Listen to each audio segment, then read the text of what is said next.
Hey guys, Andrew here with another brand new deck profile.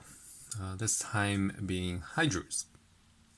Now this deck of course centers around Hydrooze, the Mutant Emperor, which is a 4-mana Water Dark evolution creature that evolves off of your Hedrians and Cyberlords. Now Hydrooze has the pretty cool effect of giving all your Cyberlords and Hedrians plus 2k power and can't be blocked. He's also quite the beatstick at 5k power and is generally not that easy to remove. For example, you can't Tornado Flame him. And some sort of hard removal, pick your favorite, Natural Snare, Terror Pit, is required.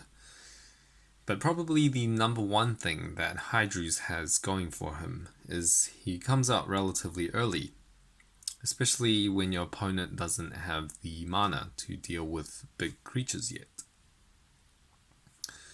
So the playstyle of the deck is mid-range focused. It kind of aims to flood the board early with relatively cheap and efficient creatures such as Emeral, Propeller mutant, and then evolving into Hydrooze quite early on, again before your opponent has a chance to react to the board. So onto the deck itself. So for darkness,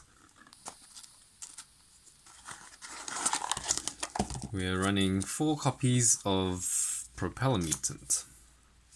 Now I really like this card.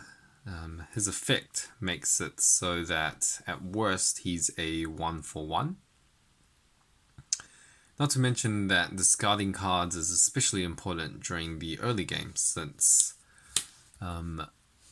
it's when your opponent cannot fully utilize their mana to generate card advantage. He is also a Hedrian, being only at 2 mana. He definitely makes it so that Hydrooze is much easier to get out. Either you play him on 2 and then Hydrooze on 4, or you play them together on turn 6. Next we've also got 4 copies of Hourglass Mutant. He is also quite vital to this deck. As you'll see later on, this deck does run quite a few cheap water creatures. And what he does is he turns all of those creatures into Slayers. This deck does have some trouble dealing with high attack creatures, especially blockers that are 5k and above. I'm looking at you, Thrashcrawler. And this does help with that tremendously. He also curves right into the man himself, Hydrooze.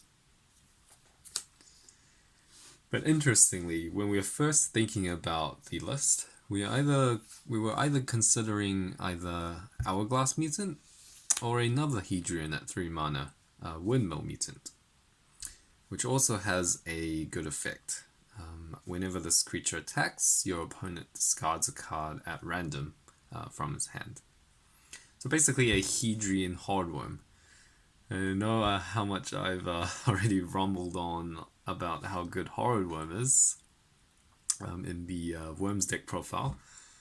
But considering that Propeller Mutant is discard, and also Locomotiver that you'll be seeing soon, there's already ample discard in the deck already.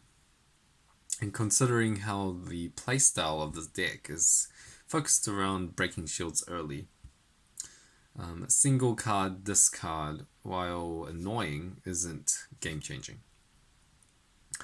When your opponent, say, has 5 or 6 cards at a time from picking up his broken shields, discarding one card here or there won't make too much of a difference. Next we have 4 copies of Locomotiver. He's a staple Darkness Shield trigger, and especially important for this deck since he's a Hedrian himself. I often find there are scenarios where you have 2 or 3 Hydrooze in your hand and no Hedrians on the board. However, once your opponent does decide to break shields and breaks into Locomotiver, your next turn, suddenly you have options. you can evolve your Hydrooze right onto him and start fighting back for board presence, or even finish off those last shields. To round off Darkness, we've got 4 copies of Terrapit, or in this case, Putis de Terria. Shout out to any French viewers. You are going to be seeing quite a few non-English cards in this deck list. But Terrapit itself is quite self-explanatory.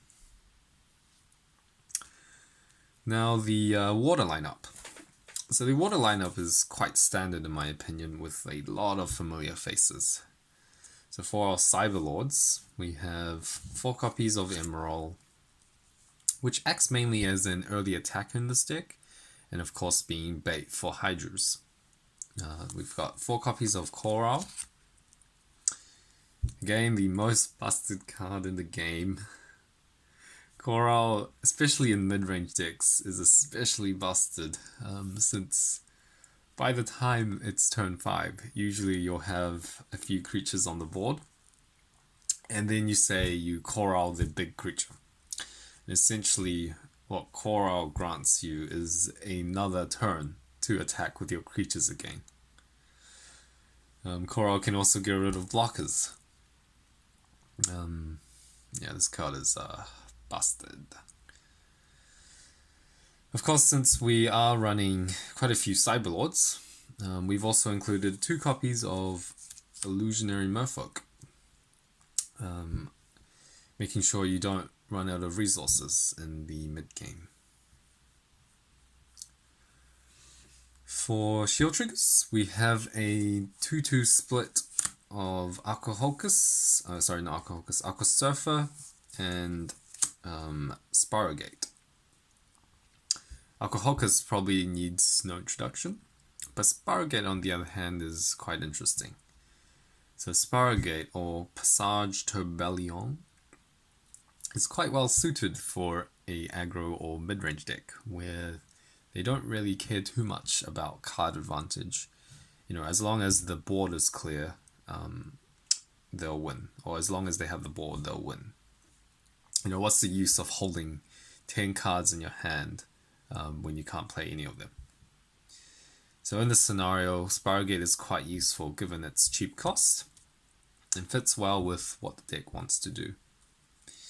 The 2-2 split instead of 4 each is to keep the card count at 40, which is quite crucial for aggro and mid-range decks again, as it adds another layer of consistency to the deck. Since this deck is quite reliant on, say, drawing your Emeralds and Propeller mutants on turn 2, and then Hydrooze on 4, having a slightly lower card count will help drawing into those on those turns a lot more likely. And to round off our water lineup, we've got 4 copies of Aqua Hulcus and 2 copies of Energy Stream. Again, to make sure we don't run out of steam. Aqua Hulcus himself is actually a good attacker as well. And of course, 4 copies of Hydrooze.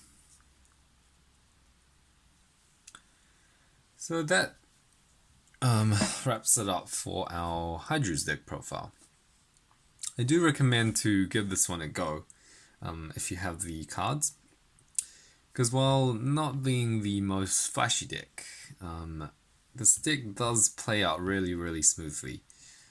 You know, it never bricks, and it may surprise you as to how well it actually performs. Anyway, this is Andrew, and you're watching the Gauntlet.